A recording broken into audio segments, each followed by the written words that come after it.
Good day, this is the NCCA Hour, a one-hour cultural TV program intended to raise the awareness and understanding of our televiewers on the Filipino cultural heritage, arts, and history, and promote these as critical elements of the Filipino cultural capital. Today's feature is Days of the Crimson Sun, the retelling of the Battle of Manila. This program is brought to you by the National Commission for Culture and the Arts, chaired by Professor Felipe De Leon and headed by the Executive Director Mrs. Emelita V. Almosara, in cooperation with the Federation of International Cable TV Association of the Philippines, headed by Mrs. Estrelita J. Tamano and this station. This program will present to you 10 episodes of documentaries on Philippine history, culture, and arts daily on all cable TV stations nationwide. I'm Chat Ansagay, your host.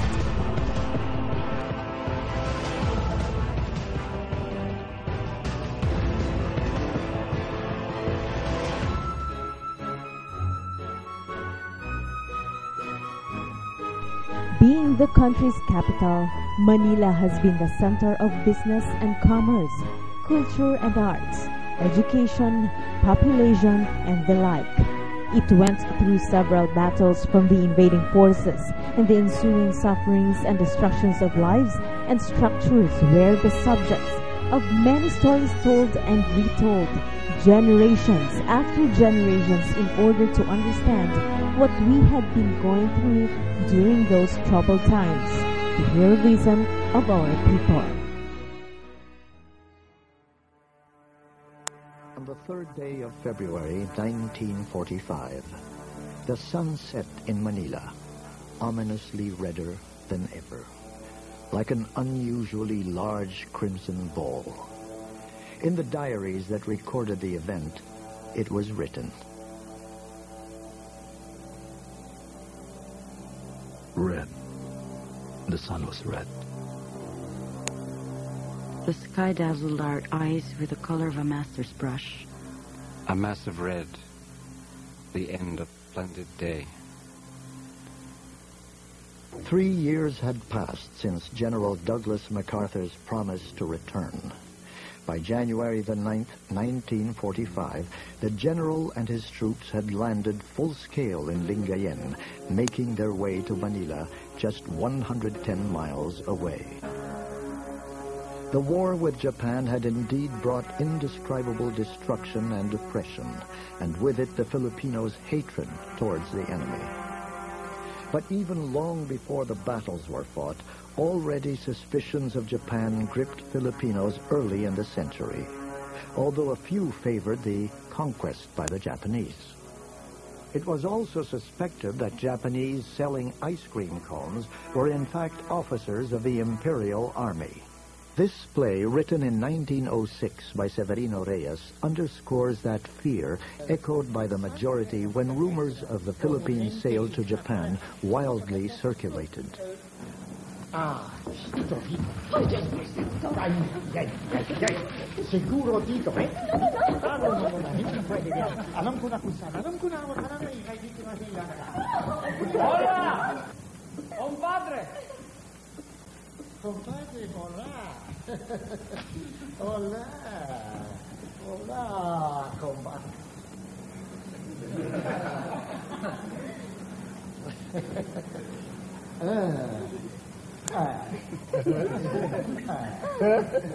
Ang mga bata, ano, comadre? Nandito sila, nandito. Ponying, Conchita.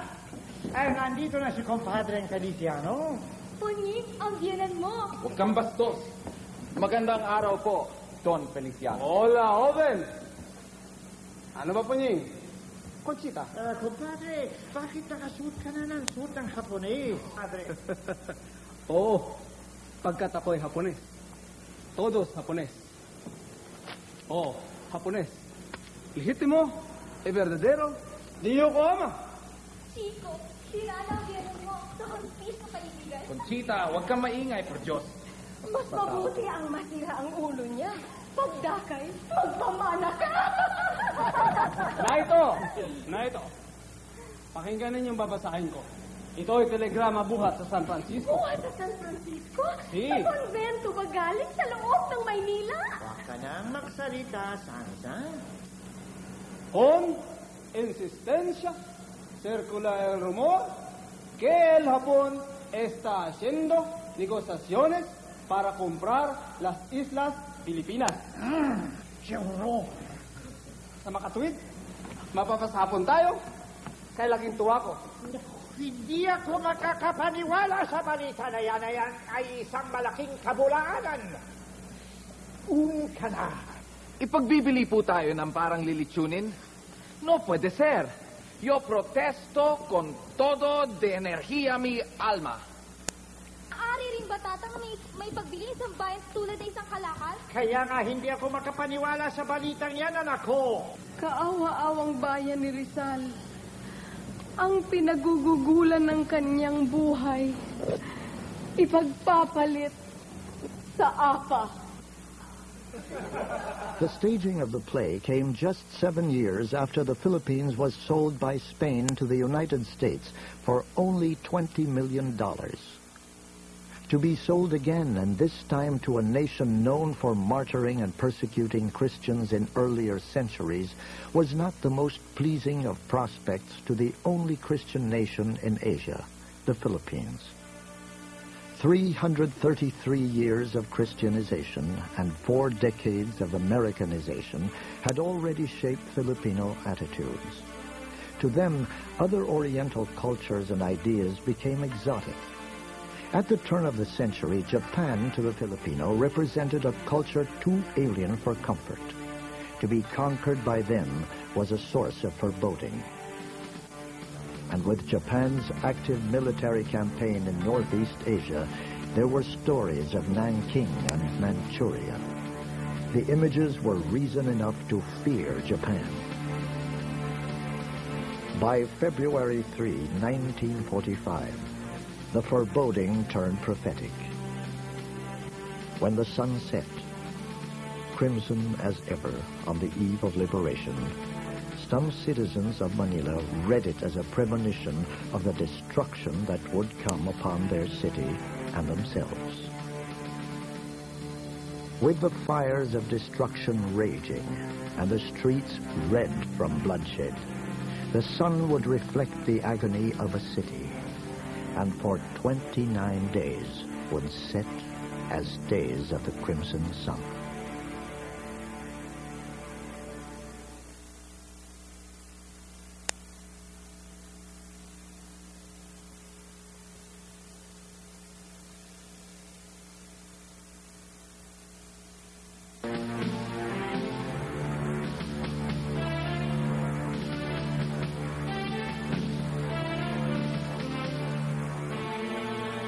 Since the Japanese Imperial Army marched into Manila on January the 2nd, 1942, the population lived in constant fear of the uncertain.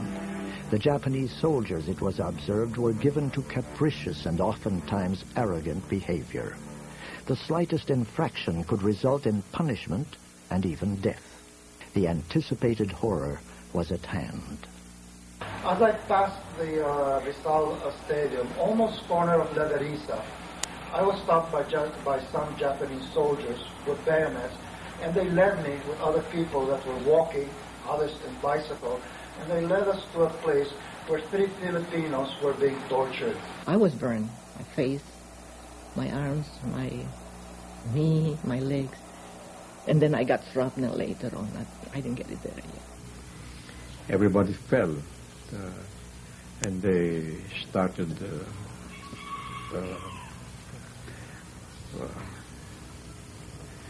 with their bayonets, with their poles. There was a lot of wailing and crying, shrieking, shouting. We were told to leave because they were going to blast the buildings. And all throughout we could hear tanks, machine guns, we could see fires. It was very, very frightening and very eerie.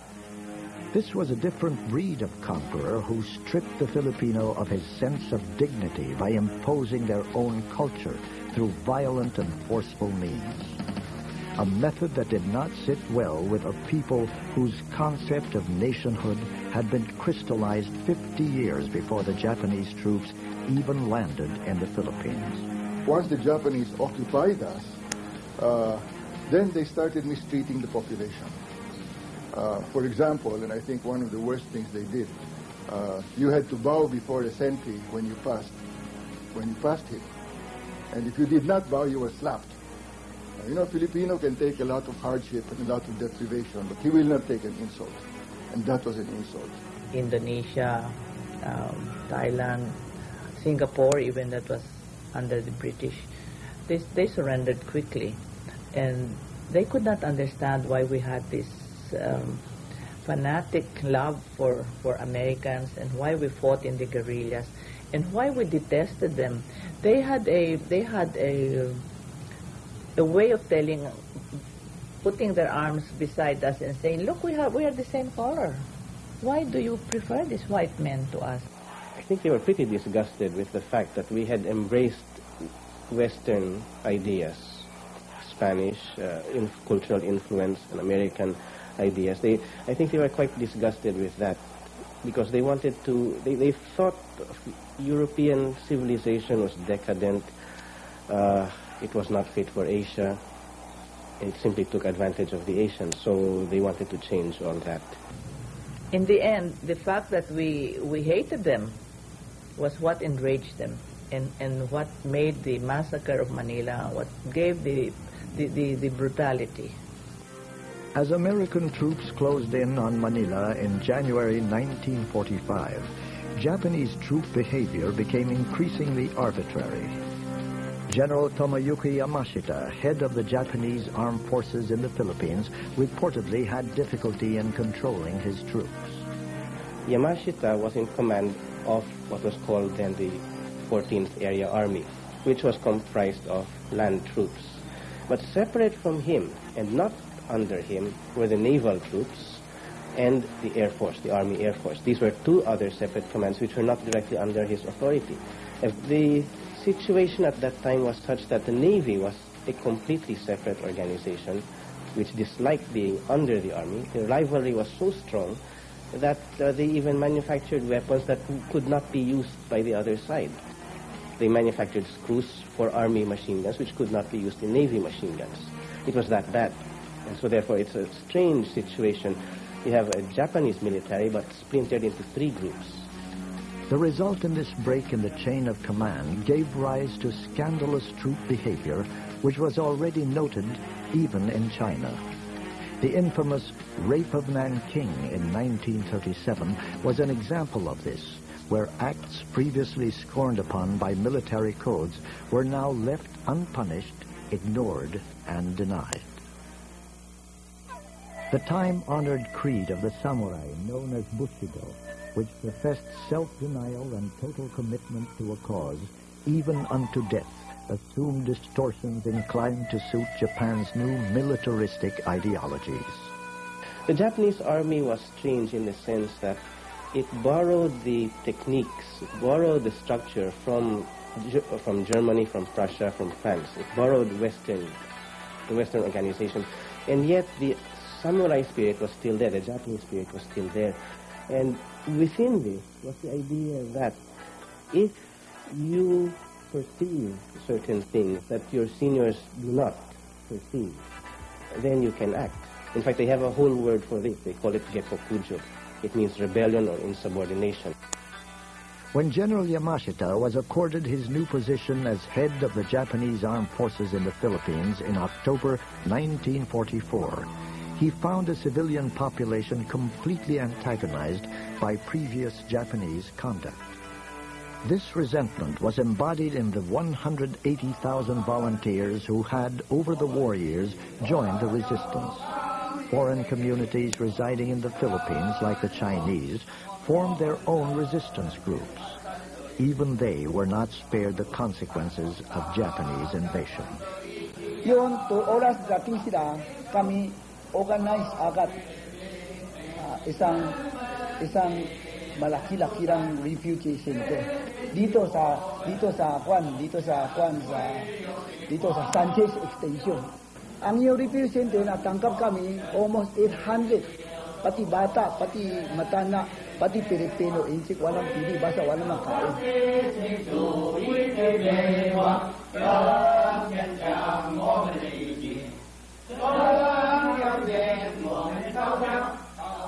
In 1944, the situation in the Philippines had come, as General Yamashita said, as one of kill or be killed. The inhuman aspects of war accelerated even more in those 29 desperate days of Manila's occupation. Given the impending dimensions of defeat, General Yamashita saw the futility of defending Manila.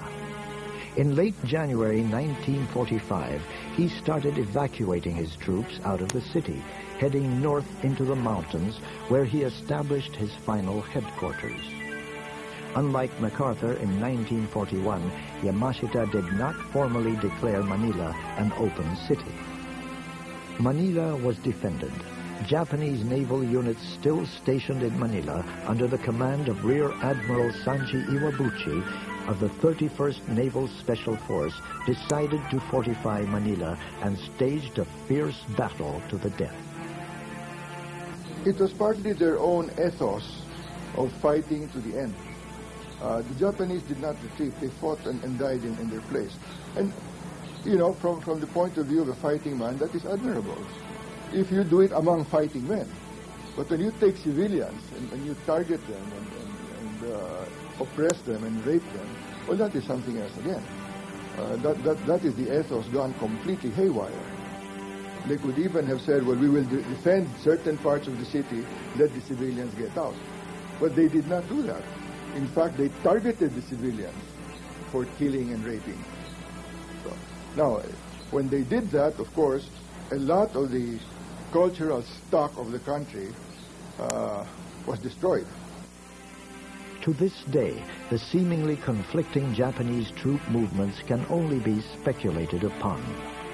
If the orders on the fate of Manila were unclear, a Japanese battalion order, however, succinctly outlines the manner on how to deal with its civilians.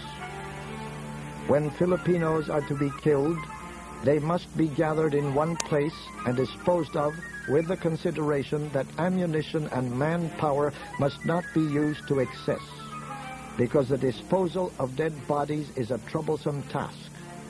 They should be gathered into houses which are scheduled to be burned or demolished. They should also be thrown into the river. But it is in Manchuria and China where they perfected a lot of the techniques that they used in the Philippines. Many of the soldiers who were sent here, at least the officers, had experience in China. The American troops were caught unprepared for the fierce defense of Manila. To General Douglas MacArthur, the retaking of Manila became an obsession. Despite his repeated appeals for surrender, the embattled Japanese army put up a defense even more savagely. On the eve of February the 3rd, 1945, the elements of an apocalypse were in place.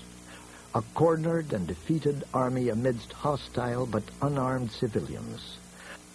A counter-force who saw the strategy of destructiveness as the most effective and efficient way to flush out the enemy. And a population thrice conquered, wholly committed to their Western allies who promised not only liberation, but independence. An independence that would be paid for dearly.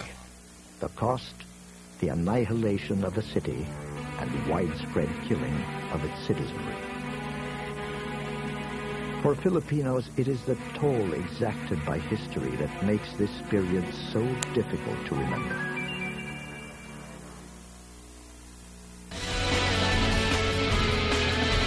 The NCCA will be right back, so stay tuned.